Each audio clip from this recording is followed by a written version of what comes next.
Hello and welcome to another bit of content tourism courtesy of Only Single Player.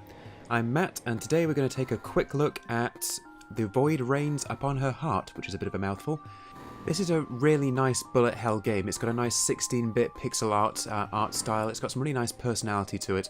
It's also an allegory for living with depression, I think. It's not entirely clear, although it does appear to be going that way. So we're going to choose our first boss. Every time you clear a stage, you get to choose the boss you're going to fight next. And as you choose bosses with higher levels, even higher levels appear, and lower levels slows it down a bit. So it's kind of got a roguelike feel where you can build up into an encounter that maybe you can't quite deal with. So we're going to take on the Burning Bureau, which is this deep red eyeball here. And the aim of the game is quite simple. You need to teach these monsters how to love by lodging a burning bullet right into their brain, and then apparently they'll stop attacking you. You keep going and eventually you'll have conquered the void. So let's keep going. Now this isn't kind of super intense, it's the very first boss. Bosses have levels, and the higher their level, the more intense their bullet patterns get, as you'll see later on. There are some quite entertaining ones. And once we take this guy down, we'll earn a gift, which is basically a piece of equipment, something that'll stick to our character, give us a boost, and will last for the rest of this playthrough, it being kind of a roguelike. When you die, you lose it all and then start again. So it's quite a familiar concept. There we go. Bigger panic attacks. So panic attacks are like smart bombs. We'll see one of those later on, I think. And it'll do a big screen-clearing blast and also destroy enemy bullets, which is something else that you will recognize from bullet hell games. And these little triangles here now, they're called tetrids. You earn those and use them to buy the ability to play certain bosses whenever you want. There's a quick play mode where you can play against certain bosses with certain bits of equipment, and you use the tetrids to unlock those. Here we are, Sentinel 4X. Here we go, you can see this picking up a bit now. Now, I've cut ahead a little bit here because we have a few repeated fights. This is in early access at the moment, and as a result some of the boss fights are repeated, which is a bit unfortunate. You can end up fighting the same thing 2 or even 3 times in one playthrough. Right now, I'm very much looking forward to new bosses coming out, if that's part of the plan with the early access release of this game. That being said, what's already here is very well executed. I've really enjoyed this game so far. It's got a great style, I really enjoy the music, and there's a kind of slightly odd, there's like a cheerful melancholia to the whole thing, which is quite entertaining, quite appealing. Look at the screen filling up now.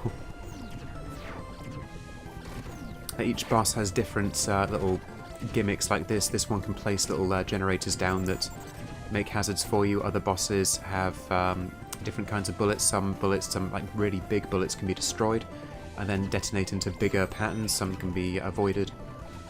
Some bosses have big sweeping lasers, other bosses will physically try and ram into you. There's quite a varied bag of encounters here, even if there are a few which feel like palette swaps at the moment. That's a panic attack, that's what I said before. It will clear out the screen, it will destroy any bullets that stray within the pink circle. Monster Hugger. And that's another boss down. And here we see all the different random items we can get. Health recovery is always useful. And the higher the karma we get, the better rewards start appearing as well, as is my understanding. So this is going to be the last fight in this particular video. As you clear achievements, they're called dreams, you unlock new rewards, you can unlock new items can be made available, a lot like in Risk of Rain, for example. Okay, let's take on the Sandrome. Big freaky dune worm. So this is a higher level boss now. It's going to have more advanced bullet patterns, as you can see. Things are already picking up a little bit here. It's challenging. It's certainly a challenging game. It's not brutally difficult, in my opinion, which is fine. Not everything has to be like Ikaruga or like some of the Touhou bullet hells, which can be just hilarious. So even towards the end of normal mode, it's not too bad. It can certainly be a challenge. but as you'll see, we get through here relatively unscathed. Brilliant music. Really enjoy the music on this game. As you complete certain achievements, you gain the ability to listen to the music in a kind of jukebox mode as well, which is always a plus. It will not take long now for us to take this thing down. So, yeah, this is The Void Rains Upon Her Heart, which is a really nice, characterful little bullet hell game, and I'd give it a recommendation. I do genuinely enjoy it. So I hope you found this informative. I would very much like it if you subscribed to the channel, liked this video, did all that social media type stuff. So there we go. I hope you enjoyed this, and goodbye.